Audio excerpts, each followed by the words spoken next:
my sweet darling, and welcome to the F Your Fierce podcast. I'm your host, Ashley Monique Menard. I'm an award-winning actress, plus-size model, singer, audiobook narrator, coach, and writer. And creator of The Art of Blowing It, which can be found on YouTube. Yes, I know, I got a lot of hyphenates, so I get it, which is why I bring on so many different types of artists to this show, because I know sometimes we as creatives wear different hats. So you will hear stories from directors, writers, actors, musicians, everyone under the sun. Hopefully one of these stories will inspire you. I thank you so much for spending some of your time with me. Let's get it going, y'all. Let's bring it on. Who we got today?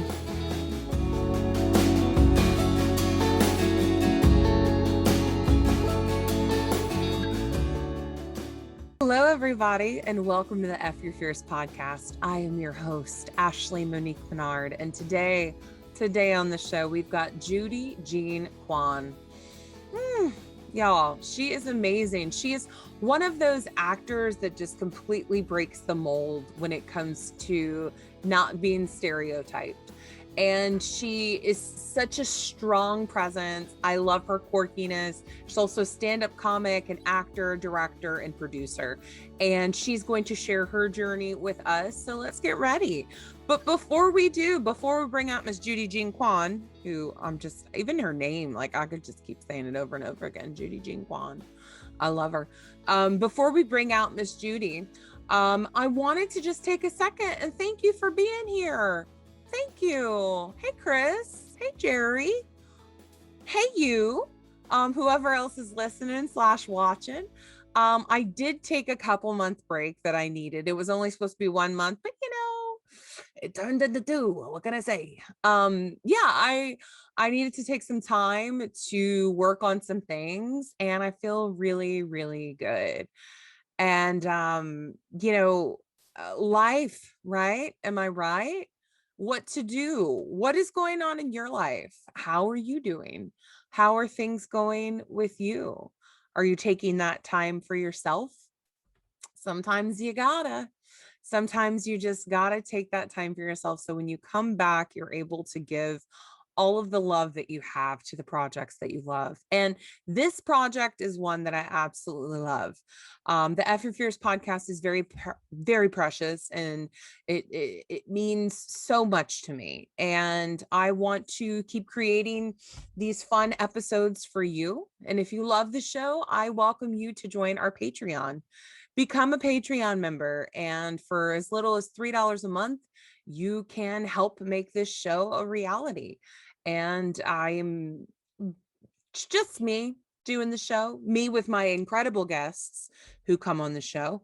But in terms for me to be able to get this out there, that takes marketing, and marketing costs dollars. So if you like the show and you want other people to hear about it, donate $3 a month. Become a supporter of the show. If you can't donate the $3 a month, and that's just not in your wheelhouse, look, I totally get it. You could do us a big favor and share it over on the social media stuff, either on the Instagram.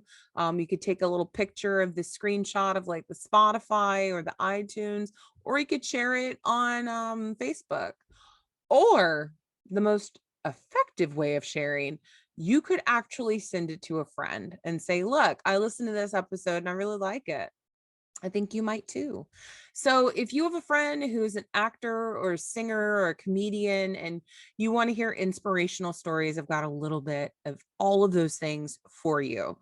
I love talking to actors, and I love hearing their stories, and I love sharing these stories with you.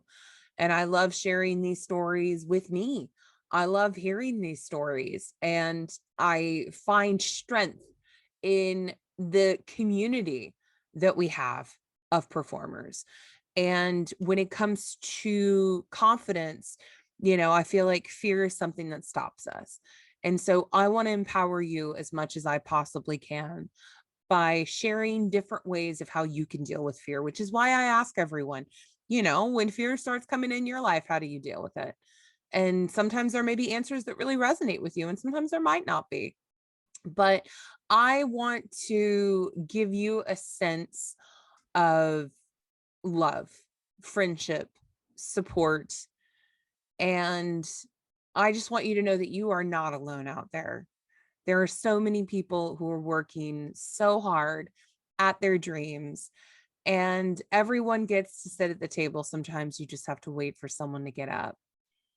And sometimes that means that you have to stand and you have to hold your plate and you have to eat. And if you're not paying attention and you're not working at it, you may miss that chance to sit. I know you're going to make it happen though. I know you will. I know you will. I know you will. I know you will. So speaking of someone who's making it happen, Judy's making it happen. MILFriend is such a funny show. She plays this really fun, edgy, non-stereotypical Asian chick that's like, badass and like, what? So Judy and I have the privilege of chatting over on the Zoom. She's over there in Hawaii. And because of Zoom, we were able to talk to each other on the computer. You guys, I feel like I'm 90 years old when I'm explaining this. By the way, we were able to turn on the computer and figure it out. But we were able to have a chat. It was great. And I don't think we have any chickens on camera in this, but she did have chickens in the background, which was pretty cool.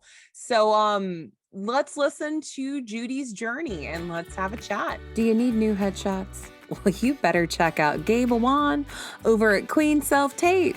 He's got the best deals in town. Check him out for yourself. Go to queenselftape.com/headshots. You'll even see my face there. And y'all, I've booked a lot of work on that headshot. You gotta go to Gabe. All right, everybody. Super excited. We've got Miss Judy Jean Kwon on the show. Judy. Hey, girl. Hi. Sorry about the helmet head. I look like Dracula's head right now. You know that Bram Stoker's Dracula? Yeah. That's what I have right now. I'm digging it. If I tuck this back over here, I've got a mullet. So we're good company with each other. Right. So welcome to the F Your Fierce podcast. And thank you for coming on today and for sharing your journey with us. We really appreciate it. Well, thank you for having me and giving me this opportunity to share, so.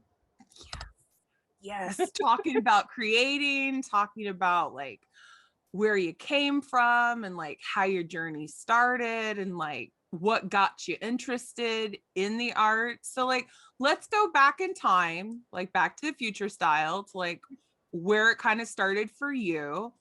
If you could just tell our audience, like, where were you born and where in time did you start to gravitate toward the arts? Oh, wow.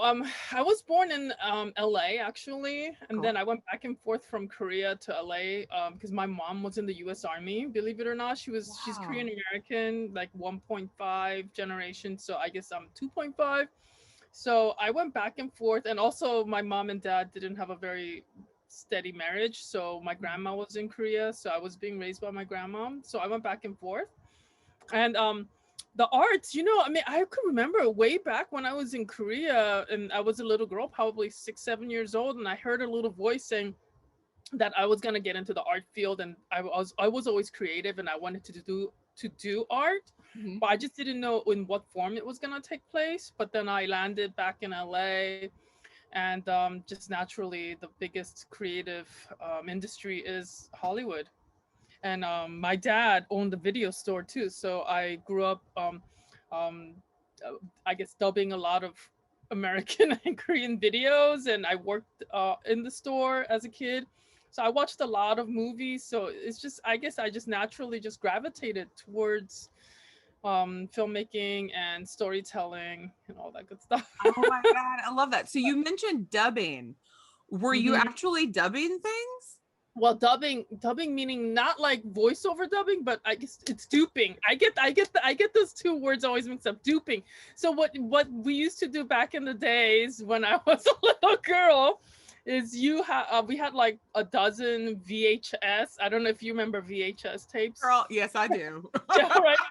Like Beta was in for a short period, and then VHS came and took over. Mm-hmm. So we would have like over a dozen VHS machines in the back, and when a Hollywood film came out, you get the film for like $20, ET, all that stuff, and then you just make bunch of copies. Got it. I mean, it was illegal, Yeah. But you know, in the Korean American Korean community, it wasn't. I Yeah. mean, it is, but you know, nobody cared. And totally for a video store. I was just, when you said dubbing, I just imagined that your dad was like, you know what? We're going to go ahead and just dub some of these movies. So I'm imagining like a young Judy just doing like voiceover for like all of these movies. Yeah, all the That would characters. be that would be such a great thing to do like in a web series, which we'll get to your art in a minute. Oh, that's such a funny idea. Okay, so there you were a kid and like movies were just like wow, it was like the gateway to what where you could bring your creativity, right? Hmm. Yeah, and it's storytelling, you know, and it's very unique too because you know, as you know, AAPI, Asian Americans, our voice is not heard very much, and I know there's a whole movement going on now because we're kind of tired of being silenced. Mm-hmm. Um, so I just think it's very important to get our stories out, and because especially because I think a lot of Americans don't, or quote unquote Americans, because I'm also an American, you know, I was Totally. born and raised here pretty much, don't really understand the difference between Asians and Asian Americans, and they seem to group all of us into a one category. And Mm-hmm. on top of it, Asian, when they say Asian, I almost feel like they think we're a country, like Asia is a country, and they don't remember realize that it's a continent. There's like 48 countries that's Asia. So I just think that there's a lot of stories to be explored. Definitely. Mhm. And I guess my next question would be so throughout that when you were first starting out like what realm did you kind of gravitate to? Did you gravitate more toward like theater when you were a kid or did you kind of have, you know, I'm going to make my own little movies with a little video camera? Like what was your avenue to kind of like get in to the Okay, business? well, I'm dating myself now because when I started the whole acting thing, there was no video cameras, Mhm. you know, like that's handheld. You know, there was not little video cameras, as should I say. I mean, you have to get a big giant machine with Yeah. like it wasn't really feasible, you know, that didn't happen. Mhm. So I got naturally just into theater. I somehow got into an acting class, and then the acting class specialized in the whole Stanislavski, Oh the yeah. method acting, and then I did improv, and that kind of fucked me up for a little bit. Go on. Because I wanted to ask you about that. Like, what was it like? Because I mean, I've done so much improv, and like everyone who's especially you know doing improv in the early 2000s and stuff, like Mhm. it's just white dudes. Like that's just It's what was all it like for you? it is all white dudes. I mean, Yeah. even now I do stand up comedy. That's also a lot of it is white dudes, but now there's more, I think, diversity coming in. Hmm. But a lot of areas is all white dudes, you know. Yeah. Yeah. Yeah, but you know, like the whole what I was doing, the Stanislavski theater method, it's just kind of it could really screw you up, you know, especially with even with improv, it could screw you up with life because improv, I learned how to be quick on my foot and think quickly and just barf everything out kind of thing, and Hmm. that really messes you up in life. Oh my god. Yeah, right. It's Yeah. like this thing that you train to be able to do that, but in real life it really is not good. It really so now I'm trying to reverse learn it and not to be so open, you Yeah. know. um with the method acting, I mean, that thing also kind of screws you up, I guess, depending on what teacher you have. Mhm. But I just think a lot of the acting teachers think they're shrinks. I don't know if you know this, but you know, and then they kind of get in your head and screw you up too in that way.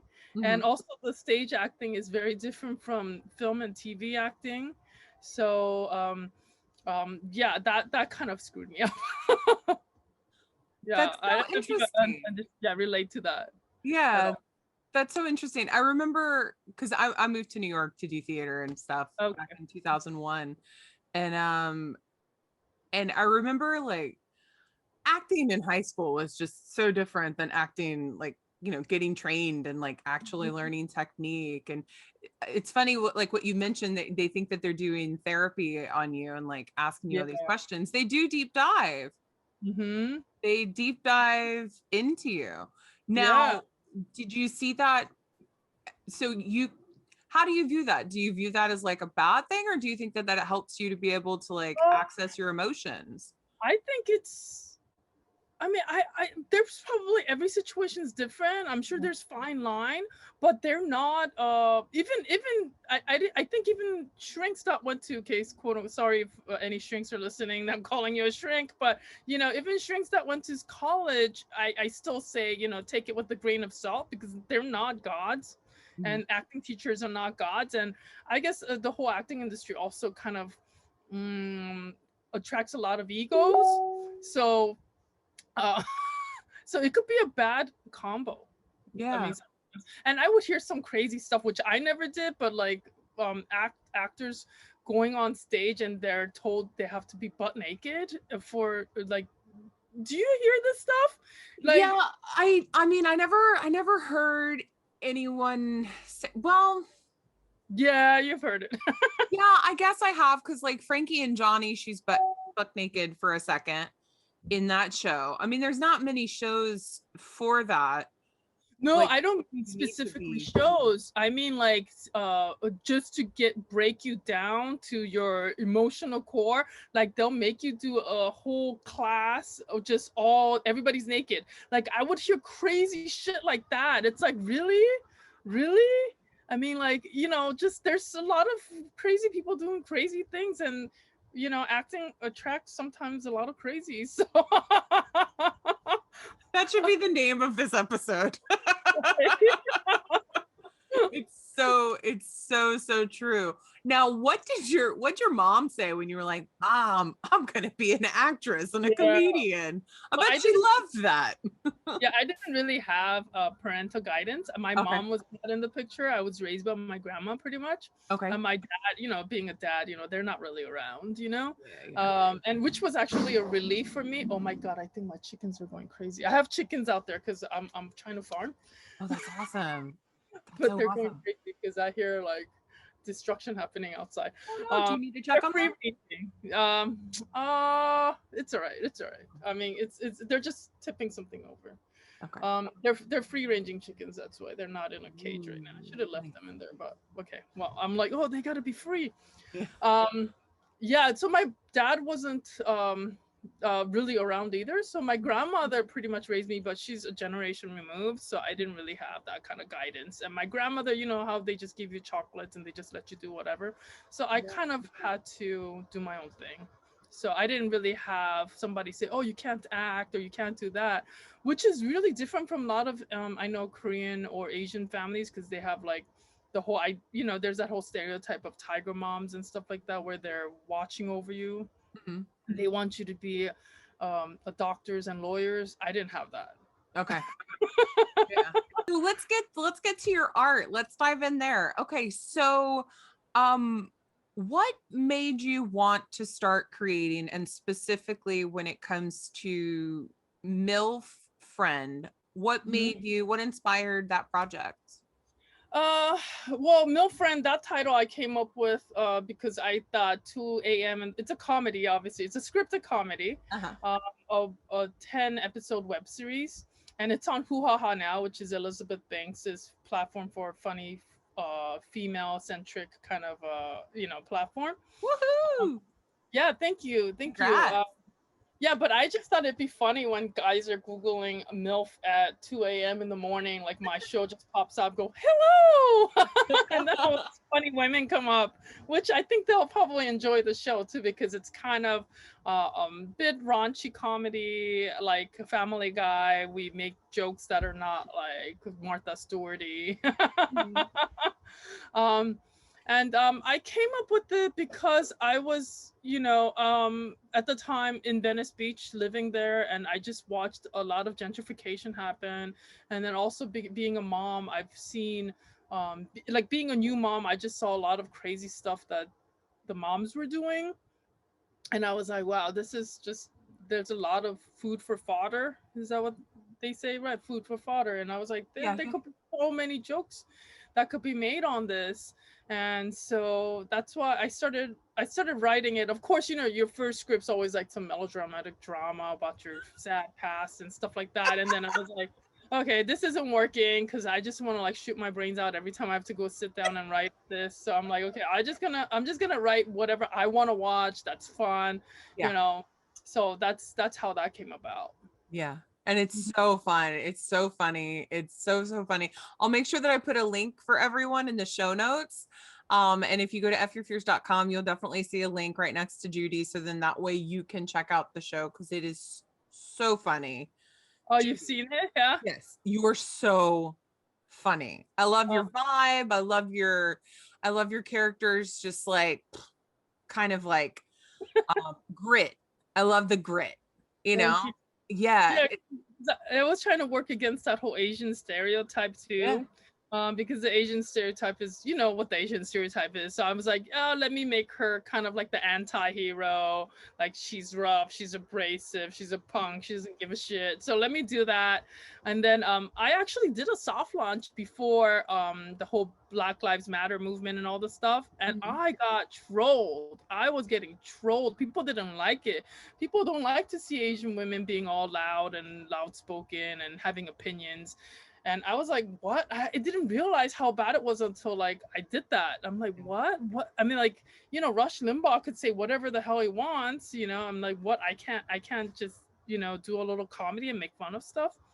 Yeah, so I got majorly trolled. But then now when I released it, no problem.